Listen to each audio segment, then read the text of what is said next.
You'll be glad I didn't put myself in it. Rolling? Okay. So now we'll just chat, and it'll be captured on tape.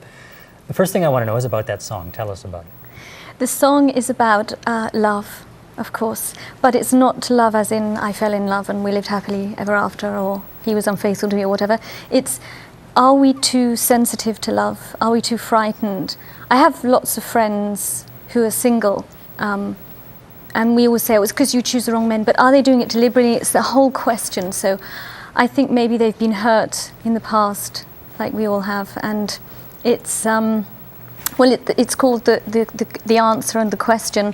The question is, are we too sensitive? Are we too angry? And the answer is, who knows? Who knows? Now, this is an original composition. Yes, it is. Written in Italian. Written in Italian. You're yes. British. I am British, but I lived in Italy for a while. Oh, okay. Although I did have help with the translation, just in case I'd made mistakes. Was it important to you that this was written in Italian for a specific reason? Yes, it was, because it sounded awful in English. It sounds so much better in Italian. But I have written some things in English as well. They sound better. Okay, wonderful. And that is so true of so many operas. Yes, it is. And you are a classically trained operatic singer. Yes. Tell us a little bit about your history. You're from England. I'm from England, yes. When did you get started in music? When I was 5, I begged my parents if I could play the piano. I wanted to have piano lessons, and I begged them for about a year, from 4 to 5, and then in the end they gave in. So I started playing the piano, and then I had singing lessons from the age of 8. And then I loved drama, so I had lots of drama lessons, and I did lots of theatre as a young child. And then I just fell into opera. I came across, they were doing a story on Maria Callas, and I just was mesmerised. I said, I want to do opera. She was such a huge influence for me. And so I studied opera, and I did opera, and it consumed me for a long time. Mm-hmm. Yeah. And from what I've read from your website, you have done quite well in that field, certainly in Europe. Yeah, Perhaps supply us with some of your career highlights. Oh, my highlights. Is that on stage or off? On stage. We'll stick to on stage, I think. On stage, I think probably the most exciting thing was singing with Jose Carreras, simply because he is an amazing, amazing person, amazing charisma, amazing talent, interpreter, and he's such fun. He's such fun. That was a highlight. I also loved singing at English National Opera, because it's a 2,000 arena, and you walk out on the stage, and there's all these people, and the whole crew on stage, backstage crew, are fantastic. The chorus, the soloists, the orchestra, and the conductor, and it's like a big unit, and you just feel such support, and it's amazing. So that was a fantastic experience. I loved singing in the rain once. That was fun, the rain. And somebody offered me an umbrella, but I couldn't sing.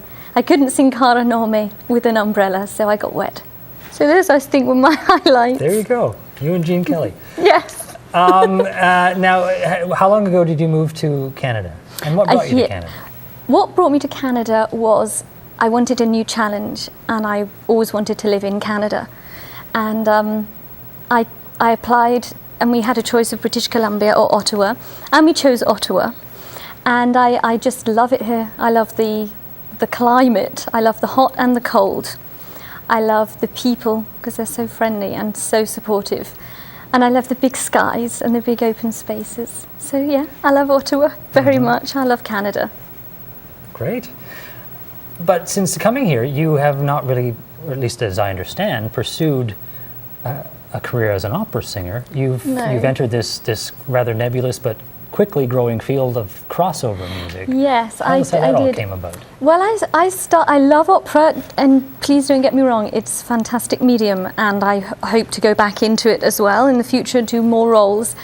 But I suddenly decided I wanted to write, and I started to write, and I realized how creative that is, and I'm more in control of my own destiny than, doing what the director wants, singing my aria upside down from a rope or something. I can actually choose how I write, how high I sing, for how long, and I can choose my words, and I can really express completely, not just what somebody else has written, but what I've written. So it's a little bit narcissistic. Sorry. It's okay. Creative control. I think Yes, is creative the words control. you want to use for that. So we hear your classical influences. Yes. We also hear a lot of pop influences. Yes. Where do they come from? I adore Kate Bush. She is just, for me, an incredible talent, a creative person. And she can dance, which I can't do. So I really admire Kate Bush. I love Björk. I think she's innovative as well, like Kate Bush, slightly more electronic sounding, and fantastic because she's singing in a foreign language too, English, because she's Icelandic. And I love a lot of rock singers too, and pop bands. So I just wanted to put. I didn't consciously decide to put them all in a pot, but I think that's what's happened. And I think your timing is impeccable because there seems to have been a real explosion of crossover artists. Yes, there do. From Sarah Brightman to the East Village Opera Company to you name it. Il Divo. Il Divo, exactly. Amici Forever, yes. So is that kind of the, is that where you want your CD to end up in the record store? Is that what you're pursuing? Yes, of course. Right at the front. Yes. Yeah. So you have this CD. Yes. It's got 3 tracks on it now. Yes. You have other tracks that are going to be added? Or? Yes, I do. Yes, I have an album's worth, and I've recorded these first 3, an EP, extended play, which can be downloaded free on MySpace, which is www.myspace.com, and then /Giselle Mins, and then you can go and download them, listen to my stuff, talk to me, chat, leave a comment. A nice one. Yeah. Yes. And what are you hoping will come of all this? What is your ideal career? My ideal career is to go on the road with my stuff and have a tour and an album, be managed, and have a career making music and living music. That's my aim. Okay. One thing I just forgot to ask you about was the experience you had in Florida, the Talent Rock. The Talent competition. Rock, yes. I'd never heard of that before. I just wonder if you could tell us about that. That was good fun. I was sort of pitting myself against rock singers and pop singers and everything in between, and I sort of did it as well, I wanted to win. Damn it, I wanted to win, but I didn't think I would because I thought it was a pop thing. But my God, I found myself in the finals, and then I won. And it just completely took me by surprise, and I was very emotional and grateful. Mm-hmm. And this is a talent competition organized by Lou Pearlman. Lou Pearlman, that's right, Backstreet Boys and NSYNC. NSYNC, O-Town. Yes, and he was on my panel and applauded me, and wow. I was very, very honoured and delighted to have won. Yes. Yeah, what fun.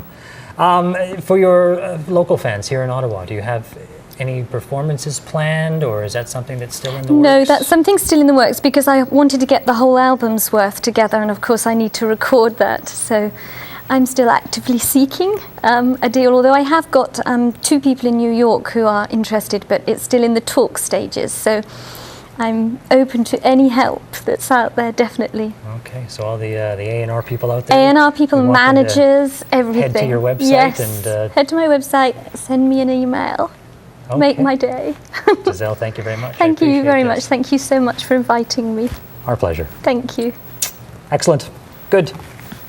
Tout fini. Look at my knees. Oh, God.